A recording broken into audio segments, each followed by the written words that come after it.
नमस्ते दोस्तों, मैं ज्योति आज की बात में आप सबका स्वागत करती हूँ। आइए आज की बात कर लेते हैं। आज बड़ा ही अच्छा दिन है, शुभ दिन है, शनिवार का दिन है।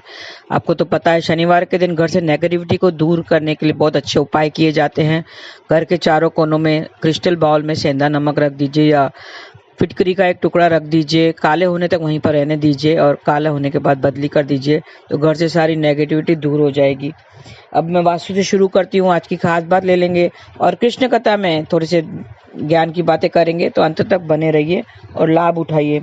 आज हम वास्तु में रंगों की बात करते हैं। रंगों का बहुत महत्व होता है जीवन में। तो पहले पीला रंग की बात करते हैं। पीला रंग गुरुत्व का होता है, वो प्रतीक है। ये बौद्धिक क्षमता को बढ़ाता है। हरा रंग शांत प्रवृत्ति और खुशहाली का प्रतीक है। लाल रंग एक उत्तेजित रंग है। गुलाबी रंग शारीरिक कष्टों को कम करता है। तो ये थी वास्तु की बातें। अब योग और तिथि की बात कर लेते हैं। नवमी तिथि आज दोपहर 1:20 तक रहेगी। आज दोपहर पहले 11:55 तक हर्षल योग रहेगा। इस योग में किए गए कार्य खुशी ही प्रदान करते हैं, मतलब सफल भी होते हैं। आज शाम 5:40 तक ज्येष्ठा नक्षत्र रहेगा। नव श्रेणी में जो बटे हुए हैं 27 नक्षत्र, उसमें दूसरी श्रेणी में ज्येष्ठा आखिरी नक्षत्र है। दूसरी श्रेणी का अंत ज्येष्ठा नक्षत्र से होता है। ज्येष्ठा नक्षत्र 18वां नक्षत्र है, जिसका प्रतीक चिन्ह तावीज को माना गया है और इसकी राशि वृश्चिक है।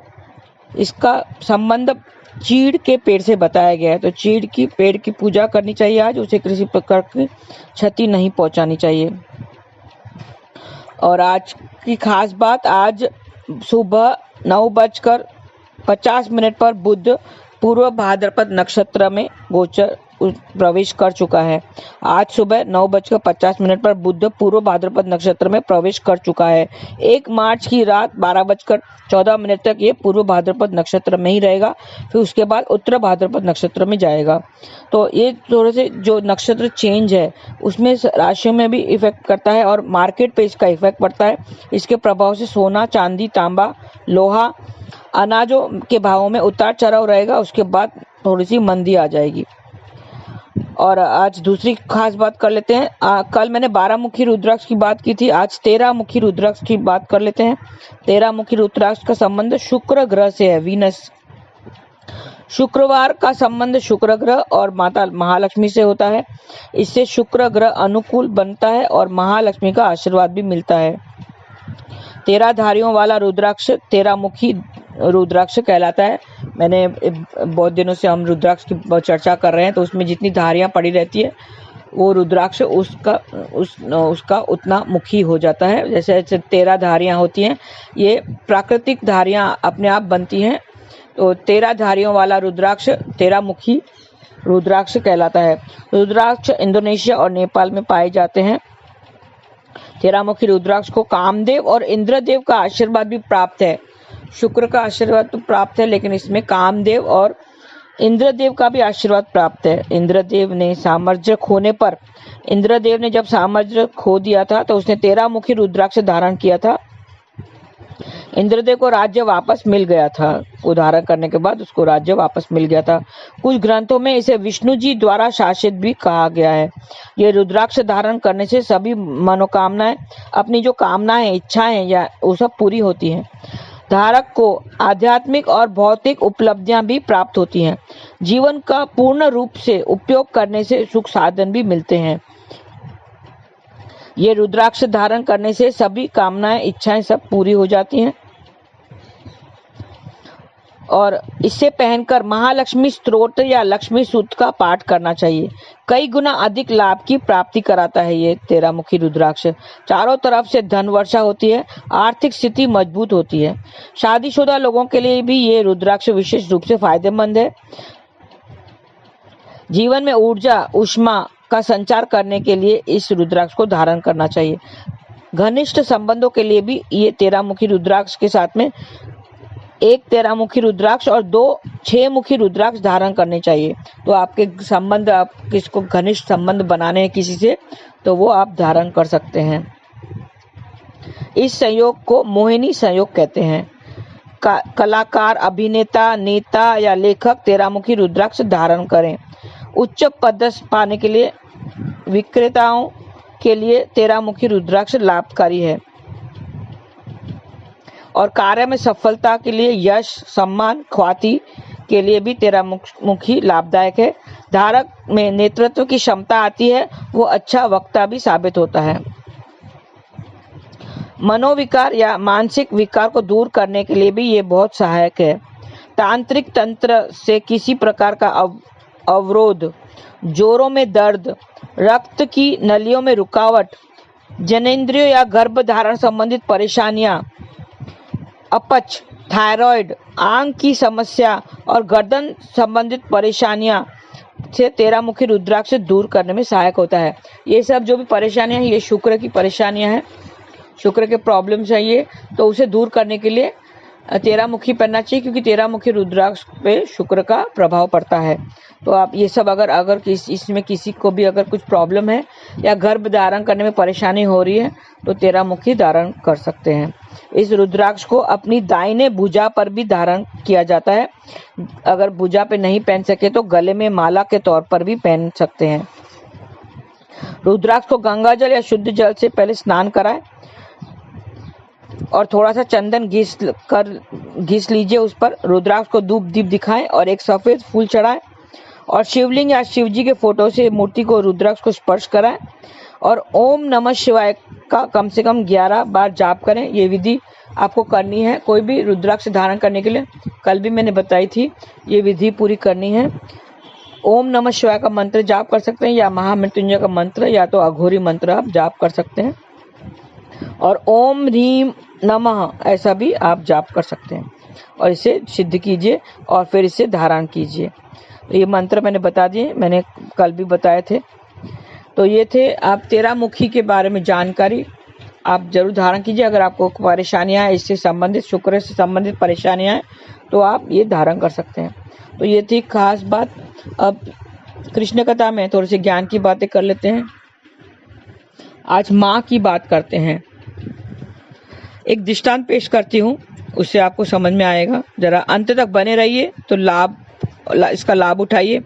एक माँ अपने बच्चे को, छोटा सा बच्चा था, उसका हाथ पकड़कर रास्ते पर जा रही थी। उसे कुछ खरीदारी करनी थी, चीजें खरीदनी थी। चलते चलते सामने एक मेला दिखा। बच्चे ने कहा, माँ मुझे मेले में जाना है, मुझे मेले में जाना है। माँ ने कहा, बेटा मेरे पास इतने पैसे नहीं हैं कि हम मेले में जा सकें, मैं थोड़े से ही पैसे लाई हूँ जिससे मुझे सामान खरीदना है। नहीं माँ, मुझे मेले में जाना है, मुझे जाना है। वो जिद करने लगा। बच्चा कैसे जिद करता है। तो माँ ने सोचा, मेरे पास तो थोड़े से ही रुपए हैं जो मुझे सामान खरीदने हैं, कैसे खरीदूंगी। इससे मेले में लेके जाऊंगी तो सामान कैसे खरीदूंगी, मेले में कैसे ले जाऊं। लेकिन बच्चा बहुत जिद करने लगा, नहीं माँ मुझे मेले में जाना है, मुझे मेले में जाना है। तो माँ ने कहा, ठीक है, बच्चा जिद कर रहा है तो ठीक है, मैं सामान बाद में ले लूंगी, पहले से मेले ले जाती हूँ। माँ ऐसे ही होती है, पहले अपने बच्चों की इच्छाएं सारी पूरी करती हैं, अपनी इच्छाएं बाद में पूरी करती है, अपने जो काम है वो बाद में करके पहले बच्चों की इच्छाएं पूरी करती है। मेले में पहुंचे वो, मेले में बहुत सारी चीजें थी। बच्चा देखकर हैरान हो गया, माँ मुझे ये खरीदना है, माँ मुझे वो खरीदना है, माँ मुझे ये खिलौना चाहिए। उधर बहुत सारी चीजें थी, मेले में तो सब चीजें थी, बहुत खिलौने होते हैं देखने लायक। माँ मुझे वो खेलना है, माँ मुझे वो खिलौना चाहिए। उसने आगे चल के शेर को पिंजरे में बंद देखा, वहां पे वो करतब दिखा रहे थे शेर का। माँ मुझे शेर का करतब देखना है, मुझे शेर का खेल देखना है माँ, बच्चे ने कहा। तो माँ ने कहा कि बेटा मेरे पास इतने पैसे नहीं हैं, मैं इतने पैसे नहीं लाई हूँ, मैं ये सब नहीं करेंगे, हम बाद में आएंगे। माँ ये सब हम नहीं देख सकते। नहीं माँ मुझे अभी देखना है, मुझे ये भी खाना है माँ मुझे पानी पूरी खाना है, माँ मुझे पानी पूरी खाना है। वो जिद करने लगा, मुझे ये भी चाहिए, मुझे वो भी चाहिए, मुझे पानी पूरी खाना है, मुझे वो खाना है, मुझे ये खाना है, मुझे शेर का खेल देखना है। तो ये सब जिद करने लगा। तो माँ के आंख में आंसू आ गए, मैं क्या करूं अभी, इसे कैसे इसकी इच्छाएं पूरी करूं, ये तो जिद कर रहा है। उसके ऐसा सोच के वो रोने लगी। वहां एक बहुत बड़ा आसमानी झूला देखा उसने। वहां भीड़ थी बहुत, पूरे मेले में बहुत भीड़ थी, सब लोग वहां पर जा रहे थे, आसमानी झूले की तरफ जा रहे थे। माँ मुझे झूले में बैठना है, मुझे झूले में बैठना है। नहीं बेटा, वहाँ बहुत भीड़ है, मुझे इतने पैसे नहीं है बेटा, समझो, मैं आप नहीं जा, हम वहाँ पर नहीं जा सकते, नहीं बैठ सकते। नहीं माँ, मुझे जाना है, मुझे जाना है। इतना कहकर उस सब बच्चा माँ से हाथ छुड़ाकर भाग गया। बेटा कहाँ जा रहे हो, रुको रुको बेटा। माँ ढूंढने लगी, बेटा भीड़ में खो गया। बेटा हाथ उंगली छुड़ाकर भाग गया और भीड़ में खो गया। ऐसे में बच्चे ने वहां थोड़ा आगे जाके दाएं देखा, बाएं देखा, उसकी माँ वहां नहीं थी। बेटा रोने लगा, मेरी माँ कहाँ है, माँ कहाँ है, मेरी माँ कहाँ है, मुझे माँ चाहिए, माँ माँ। कुछ लोगों ने देखा उसे कि ये बच्चा रो रहा है। एक ने उसे गोद में उठा लिया। बेटा चुप करो, बेटा चुप करो, माँ अभी आ जाएगी, हम तुम्हें माँ के पास लेके जाएंगे, बेटा चुप हो जाओ, चुप हो जाओ। नहीं, मुझे माँ चाहिए, मुझे माँ चाहिए, मेरी माँ कहाँ है, मेरी माँ कहाँ है। तो उस आदमी ने, व्यक्ति जो उससे गोद में उठाया था, उसने बोला, चलो माँ, मैं तुम्हें, माँ आ जाएगी, रो मत, माँ आ जाएगी, मैं तुम्हें पानी पूरी खिलाता हूँ, पानी पूरी खाओगे। नहीं नहीं, मुझे नहीं खाना है, मुझे नहीं खाना है। अच्छा आसमानी झूले में बैठोगे, चलो उस आसमानी झूले में बिठाते हैं। नहीं नहीं, मुझे नहीं बैठना है, मुझे नहीं बैठना है। अच्छा चलो शेर का खेल दिखाते हैं, शेर का करतब दिखाएंगे, दिखाते हैं, देखोगे। नहीं, मुझे नहीं देखना है, मुझे नहीं देखना है, मुझे माँ चाहिए, मुझे माँ चाहिए। अब लोग उसे सारी चीजें दे रहे थे जिसके लिए वो माँ से जिद कर रहा था, लेकिन अब उसको नहीं चाहिए। अब उसे किसी चीज में दिलचस्पी नहीं थी, उसको इच्छा नहीं थी, अब उसे केवल माँ चाहिए। उसकी माँ उसके पास नहीं थी। पहले वो माँ से यही सब चीजें लेने के लिए जिद कर रहा था। शेर का करतब देखना था, उसे पानी पूरी खानी थी, उसे खिलौने चाहिए थे, उसे आसमानी के झूले में बैठना था। लेकिन अब जो वो सब उसे मिल रहा है, लेकिन उसे अभी अभी उसे कुछ नहीं चाहिए, अभी उसे केवल उसकी माँ चाहिए। पहले वो माँ से जिद कर रहा था कि मुझे ये चाहिए, मुझे वो चाहिए, लेकिन अभी उसे किसी चीज में इंटरेस्ट नहीं है, उसे सिर्फ केवल माँ चाहिए। लेकिन अब उसे केवल माँ चाहिए। माँ, माँ कहाँ हो, माँ कहाँ हो। याद रखना, अब ये कहानी से, ये दृष्टांत से ये पता चलता है कि माँ की जगह कोई नहीं ले सकता। माँ आखिर माँ होती है। माँ का सम्मान करना चाहिए, क्योंकि माँ एक ही है, एक ही होती है। माँ का आदर करना चाहिए, माँ का सम्मान करना चाहिए। माँ की जगह कोई नहीं ले सकता। बस आप भी ऐसे ही माँ का सम्मान करते रहो, माँ की इच्छाएं पूरी करो, क्योंकि उसने छोटे से आपको बड़ा किया है। माँ की सब आपकी सारी इच्छाएं पूरी की है माँ ने। अपनी इच्छाओं को मारकर सब पहले वो बच्चों की इच्छाएं पूरी करती है। तो हमें भी जब माँ बड़ी हो जाए, हम बड़े हो जाएं, तो माँ का सम्मान करना चाहिए, उसकी सारी इच्छाएं पूरी करनी चाहिए। और बस नाम जाप करते रहो, हरे कृष्णा कृष्ण कृष्ण हरे हरे, हरे राम राम राम हरे हरे। आज के लिए बस इतना ही। धन्यवाद। आपका दिन शुभ रहे। हरे कृष्णा।